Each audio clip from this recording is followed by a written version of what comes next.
يونايتد يبدأ الشوط الثاني. الثلث الأخير من المباراة يبدأ في هذه اللحظات، المتبقي فقط 30 دقيقة. بناء هذه المحاولة بهدوء وبدون تسرع، كرة بتتخلص بشكل ممتاز. فرصة للتقدم في المباراة، هدف أول هنا في هذه المواجهة عن طريق عثمان ديمبلي. والآن نتابع الهدف مرة أخرى ونشاهد الخطأ الواضح في إبعاد الكرة واستمرار الخطورة على المرمى، ومن ثم يأتي الهدف. هدف أول في المباراة، تقدم الآن بهدف مقابل لا شيء. كرة فيها خطورة، يا رب، هدف يأتي الآن. المان يونايتد يوسع الفارق إلى هدفين. نشوف إعادة الهدف. انظر إلى هذه الكرة، شوف كيف لعبها وكيف راحت أسفل العارضة. تصويبة مثالية متقنة فيها دقة كبيرة. إذا عودة للمباراة مشاهدينا الكرام، والنتيجة الآن هدفين مقابل لا شيء. يتقدم بالكرة، ما زالت هناك خطورة والكرة في الشباك.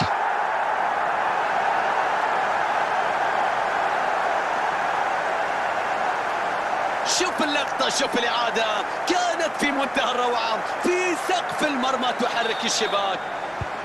3 أهداف مقابل لا شيء هي النتيجة الحالية. تقدم مريح جدا ب3 أهداف كاملة. ستيفن جيرارد،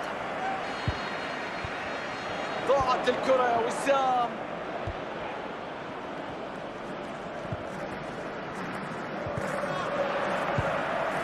ربع ساعة لنهاية أحداث هذا اللقاء. بيعدي وبيمر بالكرة. يا الله على هذا التصدي، الله، حارس المرمى يتألق. فرصة للتسديد، كانت قريبة جدا من المرمى، فرصة خطيرة جدا، كان عليه أن يضربها داخل الشباك. وصل للكرة براسه لكن فشل في توجيهها داخل المرمى. ماركوس أكونيا.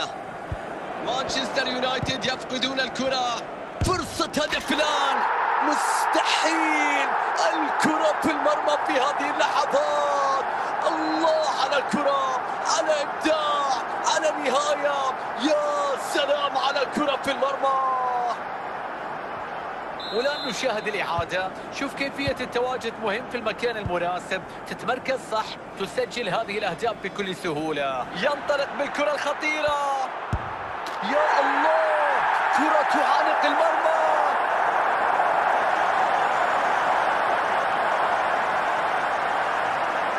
فرصة نشاهد الهدف مرة أخرى. مجهود فردي كبير في الانطلاقة والمراوغة والتجاوز حتى وضع الكرة في الشباك.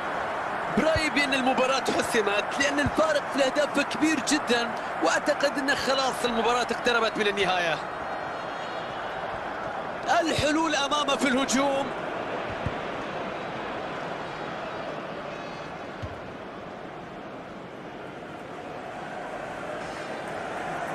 استخلاص الكرة في مناطق الخصم. حارس المرمى يخرج ويلتقط الكرة.